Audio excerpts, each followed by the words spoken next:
What's up, guys? Welcome to Flatirons. Right now we're going through our series True Colors, where we're tearing through all of Psalm 139. And on the weekend of April 1st, we have Easter services at all of our campuses. And if you're honest, we all have at least one friend that we want to invite, so take that step. And while you're scrolling through your phone aimlessly this week, be sure to follow us on all of our social media. We're so glad that you guys are here and that you're a part of Flatirons.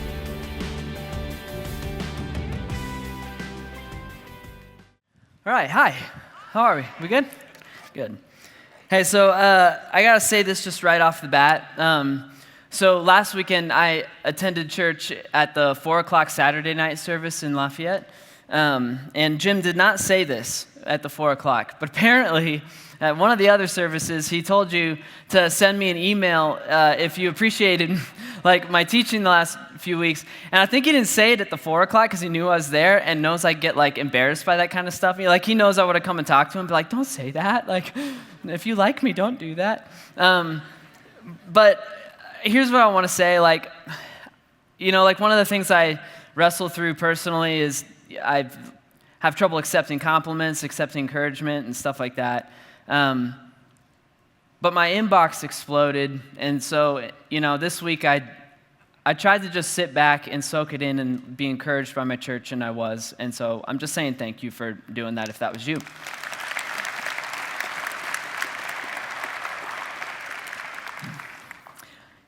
You did clap for yourself just then, and that's rude. But I'm going to overlook it. All right, so this made me crack myself up. So let's get started. So we're in the middle of this True Colors series. And throughout the series for the last few weeks, we've been addressing this question. It goes like this: what does faith look like when life falls apart? All right, that's what we've been talking about. Throughout this series, we've been in Psalm 139. We've used that as like a launching pad into addressing this question because Psalm 139 is a prayer to God written by King David. And it's written by David in the midst of some sort of conflict, in the midst of some sort of battle that he's losing, right? And so Psalm 139, it teaches us what faith looks like when life falls apart, at least what it looked like for David. And David is the only man in the Bible described as a man after God's own heart, so he's a good person to learn from. And so here's what faith looked like for David when life was hard. When life falls apart, David intentionally makes decisions based on what he knows to be true about God, even though it doesn't feel true right now in the moment. And that's what we've been talking about for the last few weeks. But my question today is this. It's really a personal question of my own. This is something I'm wrestling through and trying to learn, but maybe it would be good to just wrestle through it and learn it together. My question is this: is it possible in times where God feels distant or uncaring, is it possible to take what we know to be true about God and make it feel true again? Is there something we can be doing to move things from here back to here? And I think the answer is yes. And I think it's actually exactly what we see David doing in Psalm 139. This thing that he's doing, this battle-ready faith that David has, I would sum it up with the word surrender. David is surrendering. And surrender is David's strategy for victory. And I know that's contradictory, right? And I know the concept of surrender leaves a sour taste in our mouth because we hate the idea of surrender. Every time we use the word, it's negative. The dictionary definition of surrender is to stop resisting an enemy and submit to their authority. Who wants that? We don't want to do that. To put that in my own words, surrender is this: to give up and give in. That is surrender. And we picture war movies in our head. At least I do. I like war movies. I watch a lot of those. I picture the white flag waving from the trench, right? And men dropping their weapons and walking out with their hands up. We picture men who gave up the good fight and gave in to the enemy. We hate the concept of surrender. We just hate it. And we hate it because we know that surrender isn't just defeat. It's the most humiliating form of defeat. And we know this personally on a deep level because all of us at some point, or we are now, we have surrendered to some sort of an enemy. And we don't like it. We're not happy about it. We even talk about it in surrender kind of language, right? We say, I gave up on sobriety, and I gave into the bottle, or I gave up on my marriage and I gave into filing papers or into pornography. We surrendered. And then when we surrender, the victim mentality of a surrendered person kicks in and it wraps itself around you. Right? It owns you, it defines you. That's when you start saying things like, I tried my hardest to fight the good fight and it didn't work. And it didn't work because I'm just an addict. I'm just a cheat, a liar, a loser. I'm just a prisoner of war, and that's all I'll ever be. And when we start saying things like that, we've waved the white flag. We gave up.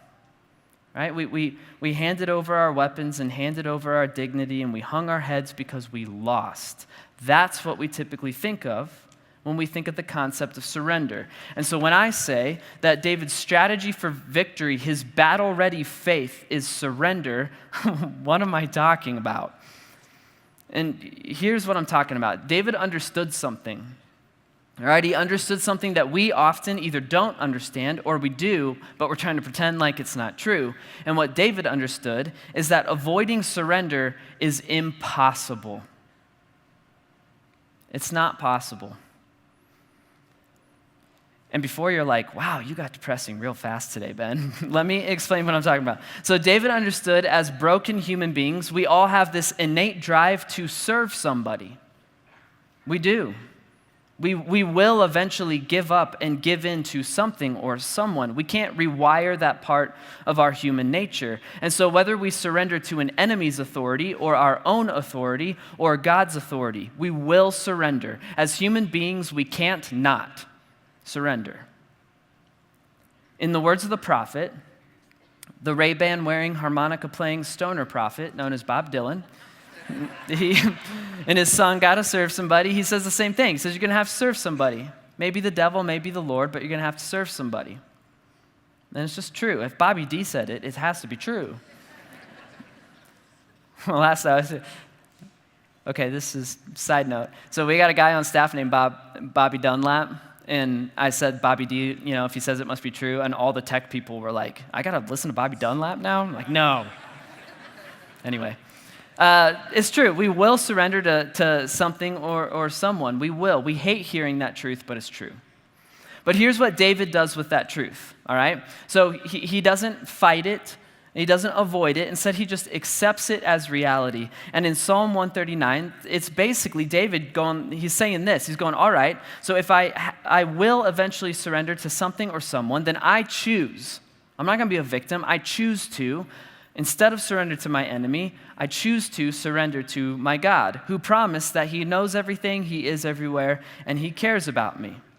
And that's what we've been talking about for the last few weeks. I don't have time to recap all of it right now, but essentially, over the last 3 weeks, we've been watching David surrender to the right person in Psalm 139. He gives up and he gives in. He gives up on hiding from God in shame, and he gives into God's overwhelming grace, and he gives up on despair, and he gives into God's overwhelming hope. Because of all the different kings on all the different battlefields that we could serve, God is described as the King of Kings. And the Bible says that he goes before his people and he fights for his people. David knew that. And so David surrendered to him. That's how he ends the psalm. He swears allegiance to his God. He says this, search me, O God, and know my heart. Test me and know my anxious thoughts. And see if there's any offensive way in me, and lead me into the way everlasting. That's David surrendering. That's David, basically saying, hey, all right, I'm with you. Will you please keep being with me? And David was ahead of his time because he understood a concept that still to this day you pretty much only find in Christianity. Because it's so backwards, but it's true. He understood that in the kingdom of God, the road to victory is paved with surrender. And that's only true for us. All right, so now, I'll be honest with you. We've only been here for a few minutes. This little bit that I just taught on, I originally wrote an entire 40-minute talk on that. And I went into more detail on the different aspects of surrender and the way we see David surrendering in Psalm 139. And there like might be a chance that I actually wrote 2 different 40-minute talks on Psalm 139. But I was struggling with even wanting to deliver those talks. And that's mainly because I had this completely like other thing that I couldn't stop thinking about all week long. And so finally on Thursday night, I'm a slow learner, I was like, you know what, screw it. I'm just going to write a talk on the thing I can't stop thinking about right now. And so I did, and I trashed the other 2 talks, and I wrote a third one, and so here we are. On the 3rd page of my 3rd talk, where it's time to explain that we're switching gears now. Here's what I couldn't stop thinking about. It's a question I have, which is this. What brings a person to surrender? Why would a person ever surrender? And I think the answer is this. You would surrender when you feel overwhelmed by someone else's power. And that just makes sense. So if you think about a literal battlefield, the only reason you would ever contemplate surrender is if you felt overwhelmed by someone else's display of overwhelming power. If you felt so overwhelmed by it that you eventually became convinced that it would be better to join that source of power than to fight against it. That's the whole if you can't beat them, join them mentality. And in Psalm 139, I see the same thing, but in a good and positive sense. I see the same thing driving David to this point of surrendering to his God. Because remember, from the last few weeks, he spends the majority of this psalm simply talking about and reflecting on the nature and character of God. That he's everywhere and he knows everything and he cares about us. And I think what David is doing when he's reflecting on the nature of God, I think he's trying to take what he knows to be true about God and he's trying to make it feel true again. He's reflecting on the character of God and he's trying to stand in awe of God's power. He's trying to allow himself to become overwhelmed by that power to the point where he goes, all right, I'm in.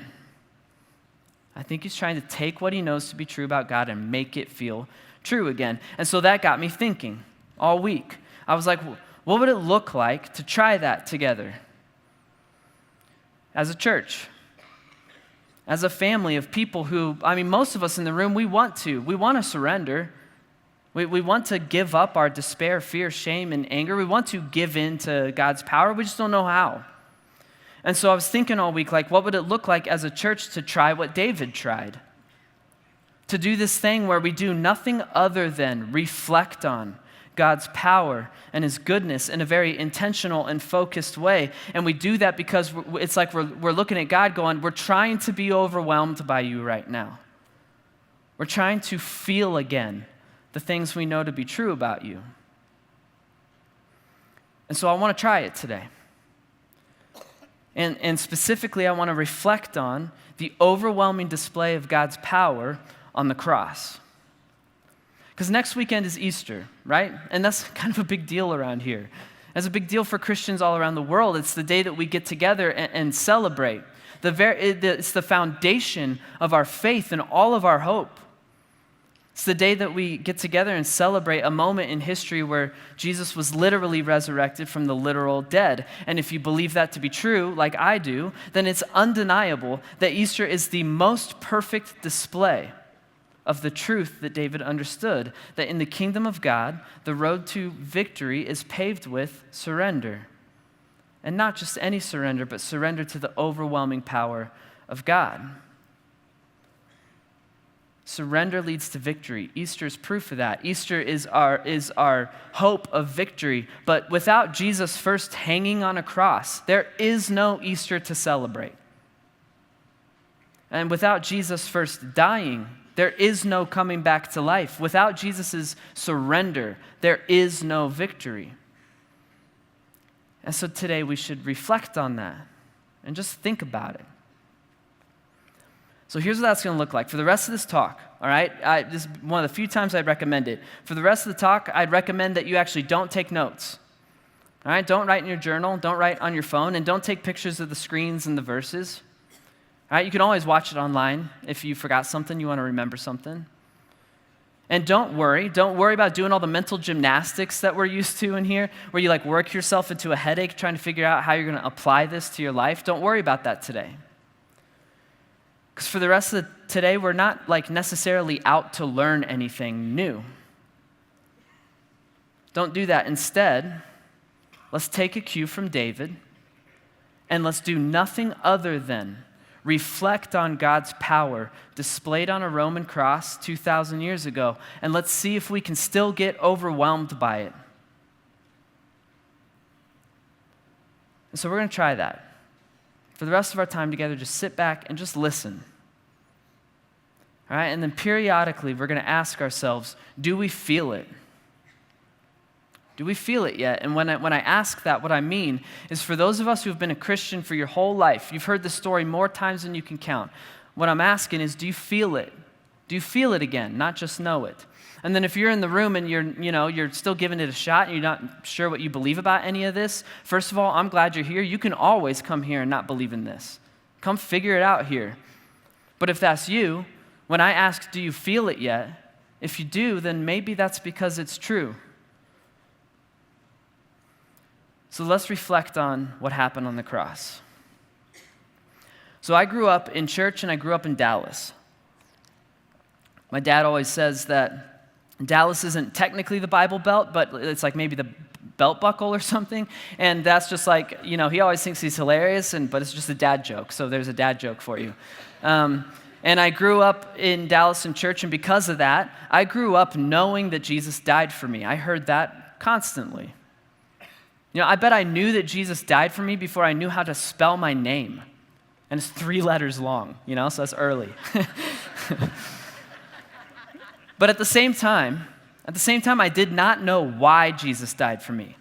Like, I didn't understand the bigger picture. And I'm not sure if maybe no one ever effectively communicated it to me, or maybe I wasn't listening or too thick or confused to get it. But regardless, I had no idea why Jesus had to die for me.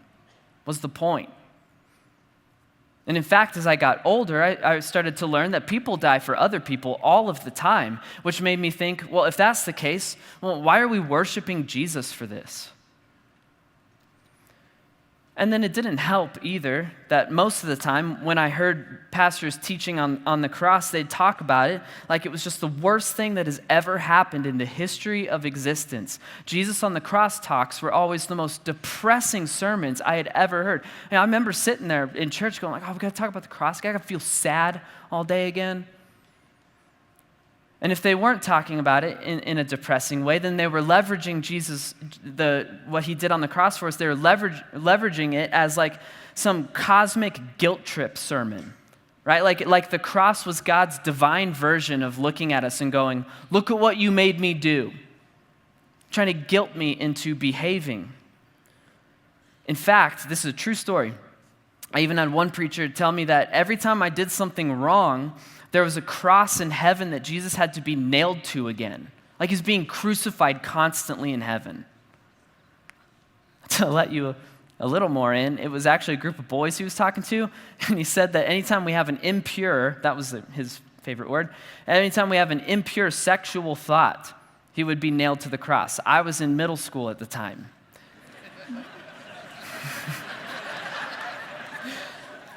The men in the room know what our heads were like. All of us were like, oh no! It's not at all true, but it messed me up. And it really, I'm able to joke about it now, but it really did mess me up. I left and walked away from God and Jesus and his church and his people for nearly a decade because of lies like that one. I didn't want anything to do with that. And that's too bad because the way the Bible talks about the cross and the way that the best, wisest teachers would ever talk about the cross is they would tell you that the cross is the best thing that God has ever done for us. It is the greatest gift he's ever given us. It's the climax of his eternity-long plan to rescue us. And it's the most powerful act of love and forgiveness he has ever displayed towards his people, towards us. And if that's true, then when we talk about the cross, shouldn't we be able to feel something other than sadness and guilt and shame? Shouldn't we instead be able to feel overwhelmed with thankfulness and joy at the very thought of God's greatest gift to mankind. And I unabashedly, firmly believe, yes, absolutely we should feel that. Because it's amazing. It's incredible. There has not been a fictional story ever written to rival the power and wonder of this historical story, this moment on a cross, this pinnacle moment of God's eternal, relentless pursuit of us. It's incredible. We should feel that it's incredible. But most of the time we don't. And I wonder if that's because, like me growing up, we don't quite understand the bigger picture. And so let's talk about the bigger picture. And to do that, I got to rewind a little bit. Because if we start at the cross, that's like trying to understand a movie while starting at the last 10 minutes. You're not going to understand what's going on. Not until you rewind and go back to the beginning. So let's go back to the beginning. And in short, to try to make a really long story short, in the beginning, God created everything, including humankind. And when God did create humans and God were living in perfect harmony and relationship with each other. God walked with them. He talked with them, everything and everyone existing in perfection. Until humans decided they wanted something other than God. And what they wanted, other than God, was an answer to a question, which is, what is evil? They knew what good was. They were living in it perfectly. But they got curious like we do. They got curious about this thing over here. They wanted to know what the bad tasted like. And we don't need to spend any more time in this story because Jim just told this story in detail last weekend. All we need to understand today is the eternal result of that decision to pursue something other than God. And the eternal result is sin. All right, sin has entered into and become inseparable from our existence. That's the beginning. Now, let's move forward a little bit because we got to understand sin more effectively. Like, we got to understand it clearly if we want to clearly understand the cross. And typically, we don't understand sin in the right way. Typically, we think sin is like when you make a bad decision or you make a poor choice. Right? And we say things like, I sinned today. And what you mean is you did something that you think is wrong, right? You cheated, you lied, you stole, whatever. I sinned today. We have this idea that like sometimes you do something and you sinned, and then other times you did it, and so you're not sinning. And that's not what it is. So sin is a term, we stole it, we copped it. It's an archery term. And we've talked about this in here before. And in archery, sin is any time that you miss the bullseye. You fall short of the mark. And we stole that term because we thought it would help articulate and explain like the human problem. And so sin in the moral sense, like we're talking about today, is anytime you miss the bullseye. And in this case, the bullseye is the state in which we were created to live, which is perfection. So sin is any time that you are not living in a state of godlike perfection, and you don't need me to tell you that you've never done that and you never will. It's impossible. So sin is not an action, all right? Even though it plays itself out through our actions most of the time, but it's not an action. Sin is our state of being. It is who we are. This is our human problem. We're always sinful because we're always missing the mark. We're always imperfect. Even when you're helping old ladies across the street and like donating to Goodwill, you're doing it sinfully because we're imperfect. And the effect of now being imperfect, sinful people is that we can no longer stand in the presence of God. We can't because he's perfect and we're imperfect. And the two of those things cannot combine. It's impossible. Right? That's like putting oxygen into a vacuum and saying it's still a vacuum. No, it's not. They cancel each other out. Imperfect and perfect cannot coexist. And this is very bad for us. Because this means that unless God does something to intervene on our behalf, we're hopeless. The biblical word for it is we are forsaken. That means abandoned and deserted to just be on our own in our own imperfection. When left to our own power, it is literally impossible for us to enter into the presence of God, and He's the perfect source of everything you've ever wanted in your life. Joy, love, happiness, forgiveness, mercy, all of it. We can't get near it because we can't get near Him. We're forsaken. And I know you're going like, well, I thought we could feel joyful about the cross. We can, very much so, but we can't grasp the power of that joy until we grasp the power of our problem. We're forsaken. Hang on to that word forsaken because I'm going to come back to it. One more thing and then we can get to the cross. And keep tracking with me here because if we understand this, I think the power will sink in. So our forsakenness, our fallen, sinful state of being, it created a great dilemma for God.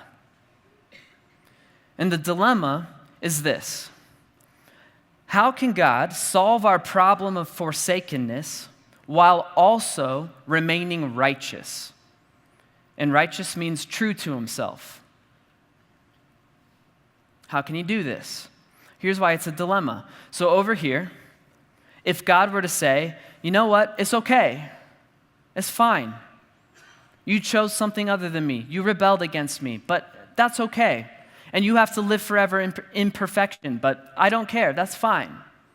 All right, you can come live with me anyway. If you were to say that, that would be loving. But He would have to surrender His perfect justice, even to just say it out loud. And He can't do that. He's got to stay true to Himself. And then over here, if He were to say, hey, listen, I am life, and you chose something else, and so you get to have it, death. That would be very just. But He would have to surrender His perfect love for His creations, even to just say it out loud. He can't do that. He has to stay true to Himself. So how can He solve this great dilemma? And that is what should overwhelm us about the power of the cross. Because on the cross, God solved our dilemma. And He solved it in only a way that God could. In a way that is so good and perfect and true and mysterious and mind-blowing. Because God knew that the only solution for paying off our infinite debt would be to cut an infinite check.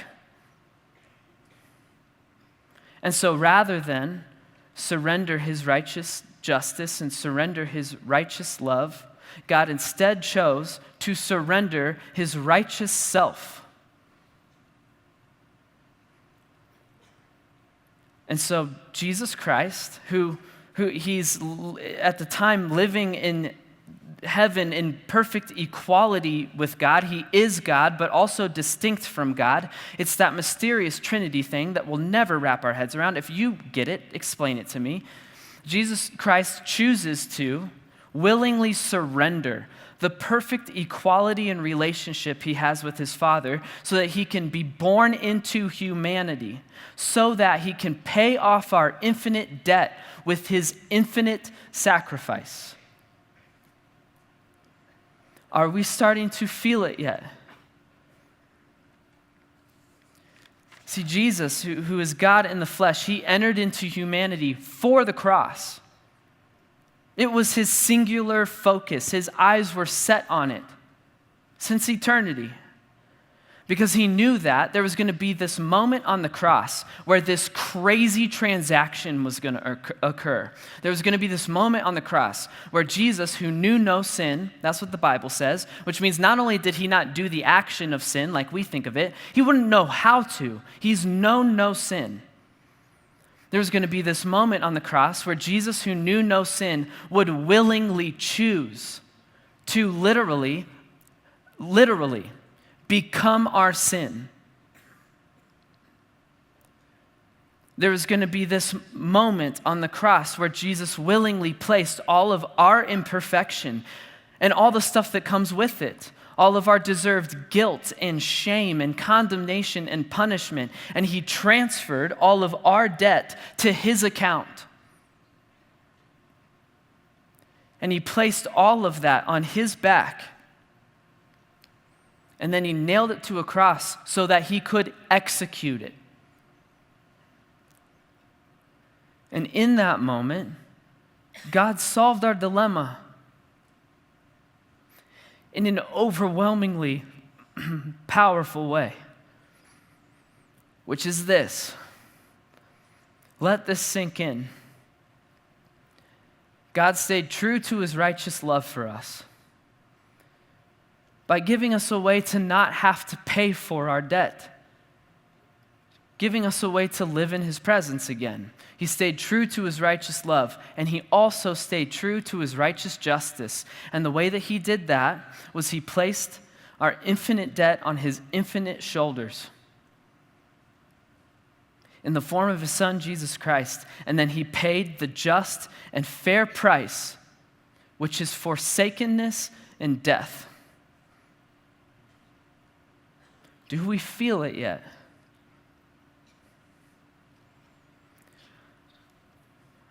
When I first read that, it was in a book. It's by John Stott called The Cross of Christ. It's worth it. When I first read that, I wept. I had never understood what was going on.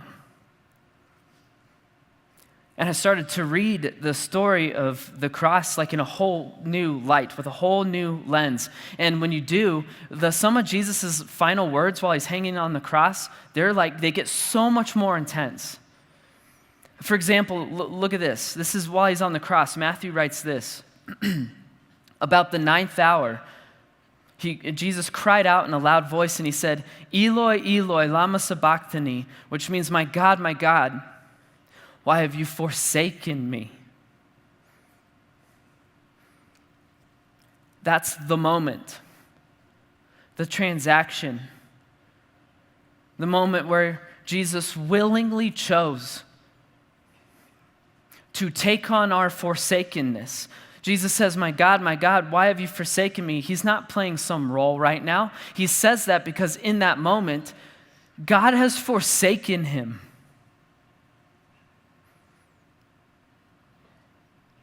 God has turned his back on him because Jesus has become our sin. And the two can't combine. Not right now. In that verse, it's the first time since eternity that Jesus has had to suffer and experience exclusion from the presence of his Father, to experience forsakenness. Do we feel it yet? And then beginning with that moment when he says, my God, why have you forsaken me?" Beginning at that moment and for the next 3 days, everything is out of Jesus' hands. Because dead men can't resurrect themselves. That's called reviving. But if he's dead, he has to be resurrected. And so for the next 3 days, it's all out of Jesus' hands and completely in the hands of his Father. Jesus' hope of resurrection, our hope of resurrection, the entire balance of the future of existence depends on the next 3 days. And it depends on God staying true to his promises.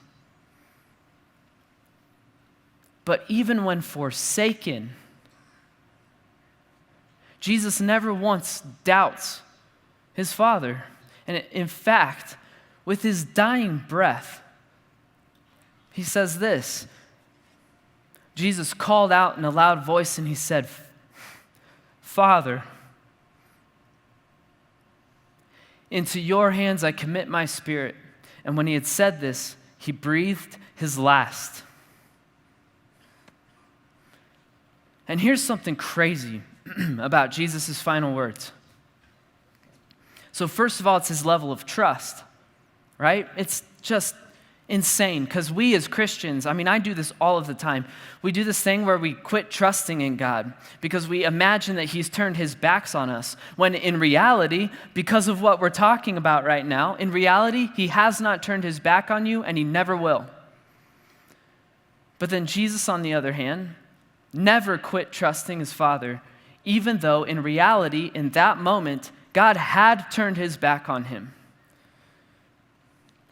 He calls him Father. And with his dying breath, Jesus essentially goes, all right, Dad, I know you can't even hear me right now. But the next 3 days are in your hands, and I trust you with them. It's a whole other level of trust. It's crazy. But then here's something even crazier to me. So Jim and I were talking about this in his office earlier in the week, and we had this moment where we just sat there in silence, overwhelmed. I hope it overwhelms you as much as it does us. It's this crazy thing about his last words, the stuff he says from the point he's forsaken. It's not Jesus' words. Those last 2 verses I read, he says them on the cross, but he's quoting someone. And he's quoting David's Psalms. And so when Jesus says, my God, why have you forsaken me? That's Psalm 22:1, written by David. You can look it up later. And when Jesus says, into your hands I commit my spirit, that's Psalm 31:5, written by David. And the reason that is overwhelming to me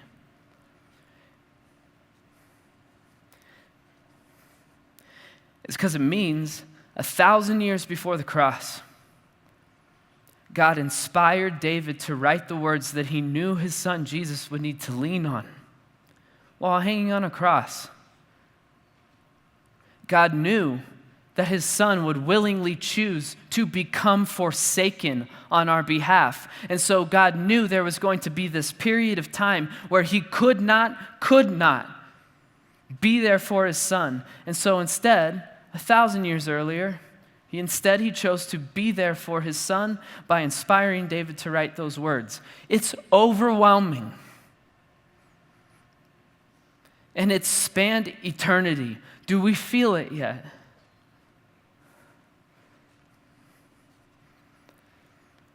And so Jesus says, Father, into your hands I commit my spirit. And leaning on the Psalms of David, Jesus slipped into death. And as he slowly exhaled, as his final breath whispered past his lips and dissipated into nothingness, so did your sin.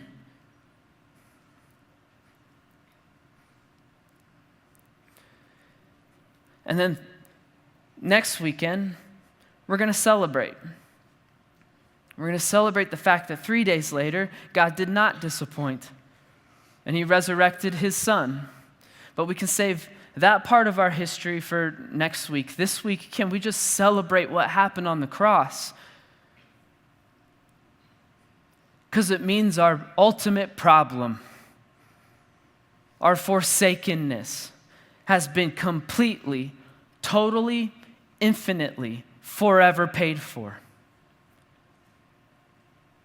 We should ask ourselves, do we feel it yet? Are we overwhelmed with the power and goodness of what God did for us on the cross? And are we willing to surrender to it, to just give up and give in to what Jesus accomplished for us?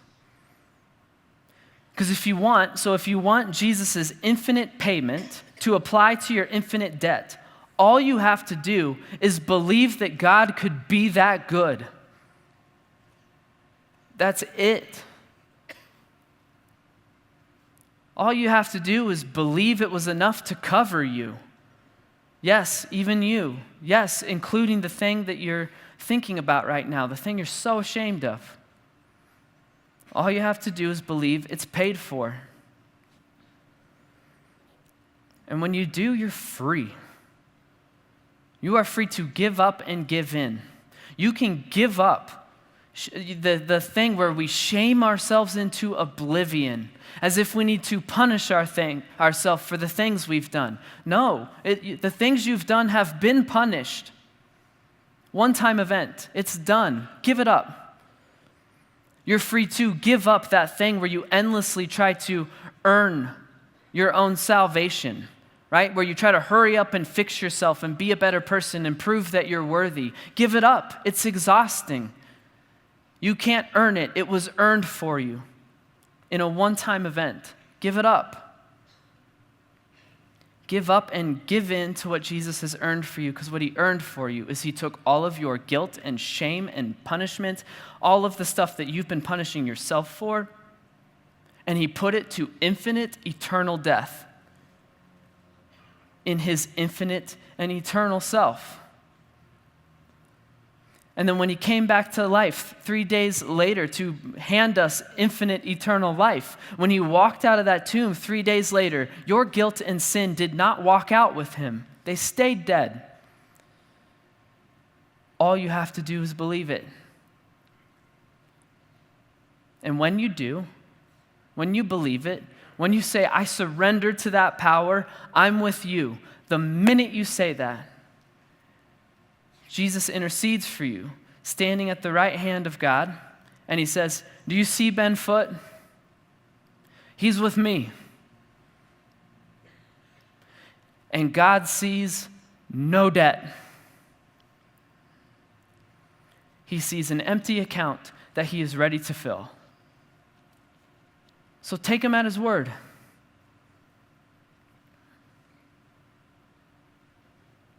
Take him at his word. Believe he wasn't lying to you when God says stuff like this. Look at this. This is the most famous verse in the world, but take it at its word. For God so loved the world that he gave his one and only Son, that whoever believes in him shall not perish, but have eternal life. Take him at his word when he said he did that for you because he loves you, not because he's angry. Look at this. For God did not send his Son into the world to condemn the world, but to save the world through him. Take him at his word.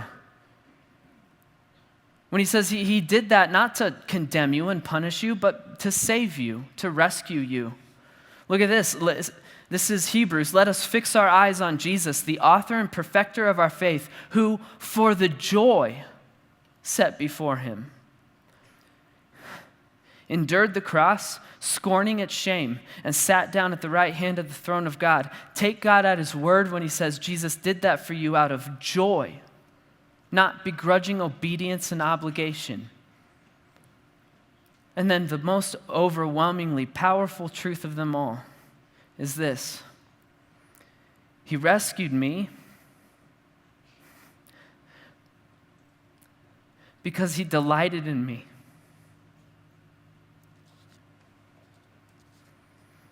And again, that's a psalm written by David 1,000 years before the cross. God is explaining to his people why he paid our debt and why Jesus endured the cross with joy. And it's because he was delighted to do so. And he delights in rescuing you.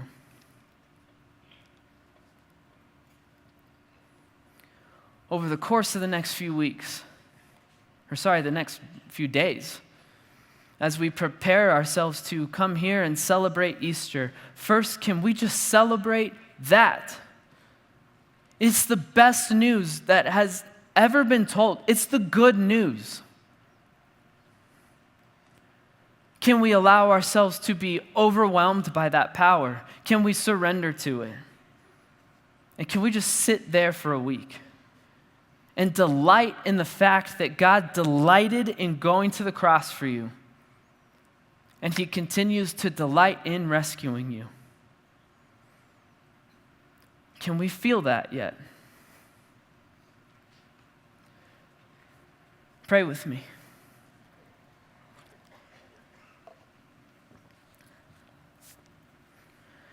God, the hardest things to believe in and the hardest things to surrender to are the things that seem too good to be true.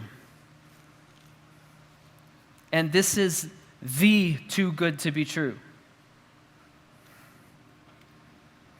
God, since eternity, this has always been in your mind. This has always been beating in your heart, the cross. It's always been something that you've delighted in. It doesn't make sense to us, but it makes sense to you. God, what I'm asking for the rest of today, for the next few days, forever, is to do something for us. Because I can't do it. There's no talk that could ever be powerful enough to do this. And we can't just think hard enough to put ourselves here. God, what I'm asking for is for you to overwhelm us. Today, for anyone in the room right now who's sitting here going, please overwhelm me with that power and that goodness, will you do that? We want to delight in that. God, I'm praying for the people in here who have been Christians for our whole lives. We've heard the story more times than we can count. God, give us fresh eyes to see fresh things and fresh ears to hear fresh things, and overwhelm us with your power. And then God, for the people who they've heard this for the first time, thank you and overwhelm them. And then most of all, we want to say thank you. Thank you for doing that 2,000 years ago. Thank you for being willing and delighting in taking my forsakenness away from me on the cross. I thank you for that, and I worship you for that, and I love you. And I pray this in your Son's name, Jesus Christ. Amen.